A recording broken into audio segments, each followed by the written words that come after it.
Violence violence violence. So hit 3 movie అయితే చూసి వచ్చాను ఇప్పుడే. మొత్తం వైలెన్స్, రక్తపాతం తప్ప ఇంకొకటి లేదనమాట.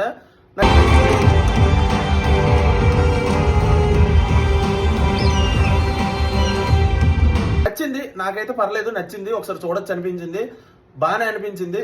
నాని అన్న పర్ఫార్మెన్స్ మాత్రం చించేశాడు. అంటే ఇన్ని సినిమాల్లో ఇప్పటి వరకు మనం చూసిన నాని వేరు, ఇక్కడి నుంచి మనం చూడబోయే నాని వేరని ఒక ఎగ్జాంపుల్ అయితే ఇచ్చాడనమాట ఈ మూవీతో. నాకు మ్యూజిక్ అయితే ఎలివేషన్స్ పడిన చోట్ల ఎక్సలెంట్ గా ఇచ్చింది, మంచి థ్రిల్లింగ్ ఇస్తుంది.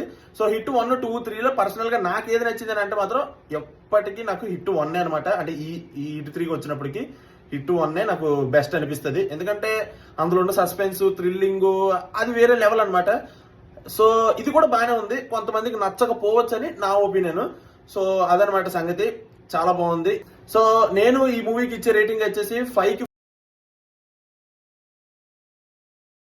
తప్పకుండా థియేటర్కి వెళ్ళి ఒక్కసారి చూడొచ్చు. ఎందుకంటే నాని అన్న గురించి అయితే మాత్రం తప్పనిసరిగా వెళ్ళాలి. ఎందుకంటే ఇప్పటి వరకు ఉన్న నాని వేరు, ఇప్పటి నుంచి ఉన్న నాని వేరు, కాబట్టి ఖచ్చితంగా థియేటర్లోనే చూడాలి. సో మీరు చూసినట్టయితే మీకేమనిపించిందో కామెంట్ సెక్షన్ లో కామెంట్ చేయండి.